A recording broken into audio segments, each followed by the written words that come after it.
It's not only the faculty అండి వినయ్ గారు, ఆయనకు టాప్ మార్క్స్ వచ్చాయి గ్రూప్ 1కి సంబంధించి. సో మెంటర్షిప్ చేస్తూ at the same time prepare అవుతూ ర్యాంక్ కొట్టారు. Is an unique now.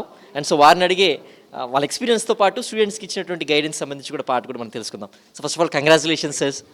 Thank you అండి, thanks for your wish. Sir first of all rank వచ్చింది కాబట్టి సో ఎలా ఉంది సార్ ఈ ఎక్స్పీరియన్స్ అనేటువంటిది చెప్పగలరా?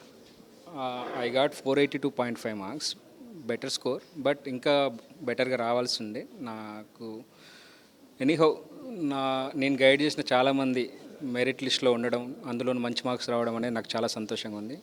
సో నాకు ఆపర్చునిటీ ఇచ్చిన మేడం గారిని నేను థ్యాంక్ చేయాలనుకుంటున్నాను. సో మేడం ప్లాట్ఫామ్ ఇచ్చారు నేను నా నాలెడ్జ్ షేర్ చేసుకోవడానికి. So I thank her.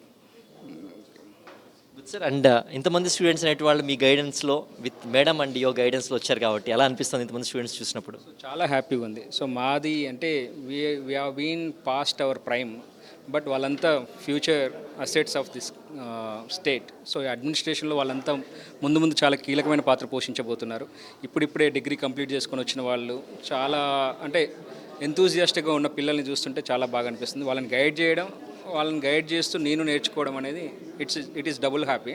So వాళ్ళతో కలిసి పనిచేయడం కూడా ఇంకా హ్యాపీగా అనిపిస్తుంది నాకు. సో నెక్స్ట్ వాళ్ళతో కలిసి ఒక సహోద్యోగిగా పనిచేయబోతున్నాను. So I'm very happy for that. One more question sir. And మీకు ఎవరైతే ప్రిఫరెన్స్ ఆఫ్ పోస్ట్ అనేటువంటిది మీరు పెట్టుబోతున్నారు స్పెషల్ సెషన్ అని చెప్తున్నారు, ఎప్పుడు కండక్ట్ చేసే అవకాశం ఉంటుంది? ఎందుకంటే it's open to all. It's open to all. మనకి రీకౌంటింగ్ తర్వాత ఫైనల్ లిస్ట్ ఓపెన్ చేయబోతున్నారు, ఫైనల్ లిస్ట్ పబ్లిష్ చేస్తారు. అప్పుడు మనకి సర్టిఫికేట్ వెరిఫికేషన్కి టైం ఇస్తారు. దాంతోపాటు ఆప్షన్స్ కూడా మీ ప్రిఫరెన్సెస్ కూడా పెట్టుకోమని చెప్పేసి చెప్తారు.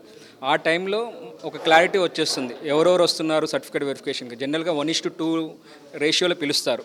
సో వాళ్ళకి మాత్రమే ఆ విండో ఓపెన్ ఉంటుంది. సో వాళ్ళని పిలిచి ఒక్కొక్క పోస్ట్కి సంబంధించిన దాని ఇంపార్టెన్స్ ఏంటి, దాని యొక్క ప్రోస్ అండ్ కాన్స్ ఏంటి, మీ యొక్క పర్సనాలిటీకి ఆ పోస్ట్ సూట్ అవుతుందా లేదా, మీ మెరిట్కి ఆ పోస్ట్ మీరు ఆస్పైర్ చేయగలుగుతారా లేదా అనేది ఒకసారి అనాలిసిస్ చేస్తూ వాళ్ళకు క్లారిటీ ఇచ్చే ప్రయత్నం చేస్తాం. That will be open to all. And once certificate verification schedule వచ్చిన తర్వాత మనం ఆ ఓపెన్ సెషన్ ఇద్దాం. Thank you sir. And congrats once again sir.